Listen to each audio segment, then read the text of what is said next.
Consciousness is a concept we experience daily, yet it remains notoriously difficult to define. While Western science has traditionally leaned toward materialism, recent inquiries suggest that consciousness may actually precede energy and matter. Today, we explore a scientific rationale that places consciousness at the very center of reality. Historically, Galileo replaced qualitative philosophy with quantitative argumentation, paving the way for modern science. However, this materialistic paradigm often views consciousness as a hard problem, an emergent property of the brain. To move forward, we must look beyond this bottom-up hierarchy and consider a top-down approach. Many founding fathers of physics shared this view. Max Planck regarded consciousness as fundamental and matter as derivative. Werner Heisenberg argued that the smallest units of matter are ideas expressed in mathematical language. These pioneers suggested that we cannot get behind consciousness. It is the ultimate reality. Our methodology is inspired by David Bohm's model of implicate and explicate orders. It suggests that a superimplicate order generates various levels of structure and meaning. In this view, mind and matter are not separate, but are two aspects of one whole, inseparable as form and content. To build a scientific identity card for consciousness, we start with formal logic. In 1913, Henry Scheffer proved that all Boolean algebra could be derived from a single operator, the NAND gate, or Scheffer stroke. This suggests that the roots of consciousness might lie in simple logical operations. Using the Scheffer stroke, we can define the three primitive concepts of identity. Negation defines what is outside, I am not. Tautology defines what is inside, I am who I am. And contradiction allows for incompleteness, representing the inevitable undecidable propositions in any coherent system of thought. From these logical foundations, more complex attributes emerge. The implication operator introduces causality and the concept of time as a succession of causes and effects.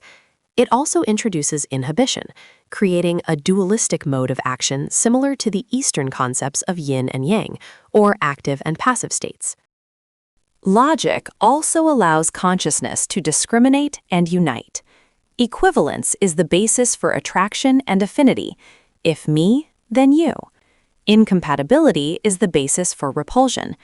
These simple logical operations explain how conscious beings organize themselves into societies, religions, and groups based on shared meaning and shared differences. Symbolically, this self-referencing nature of consciousness is represented by the Ouroboros, the snake biting its own tail. It signifies an exterior, an interior, and the incompleteness of self-reference.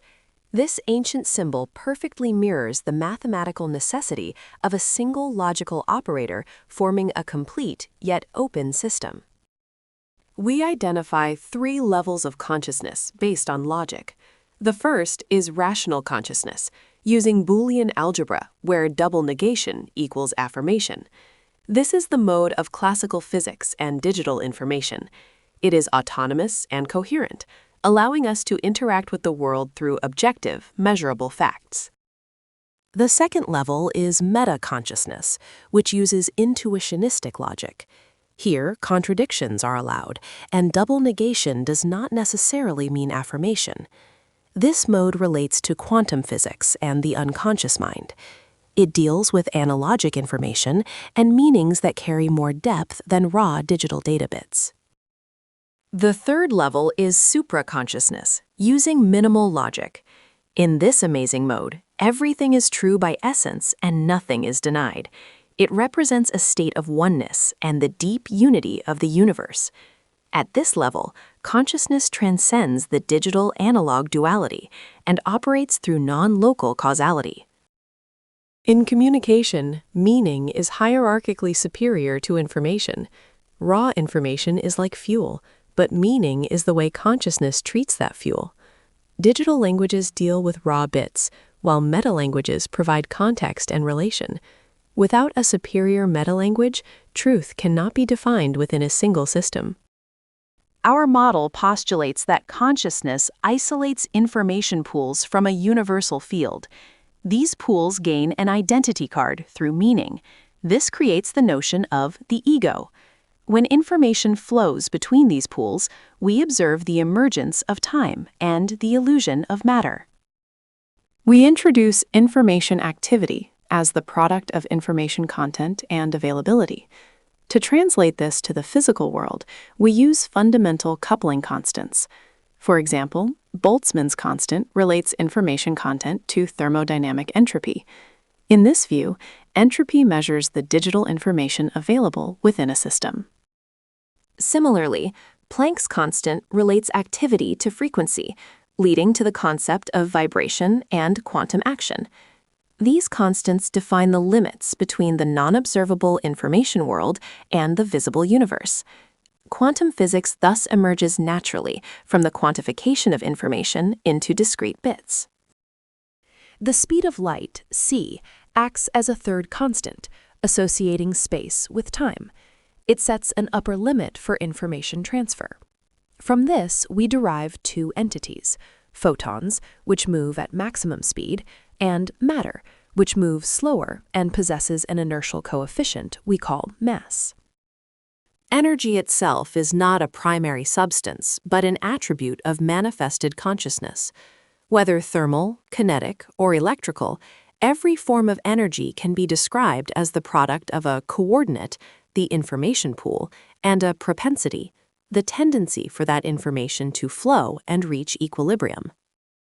In neuroscience, these logical levels map onto brain states. C0 consciousness handles unconscious processing, C1 handles external action, and C2 handles introspection. By viewing consciousness as external to neurons, we resolve the blind spot of neural activity and align Western science with ancient Eastern traditions.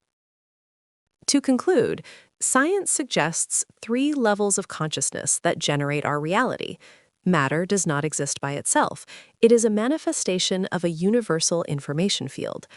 By adopting this top-down approach, we move closer to a unified, monistic view of the universe, where consciousness is the ultimate reality.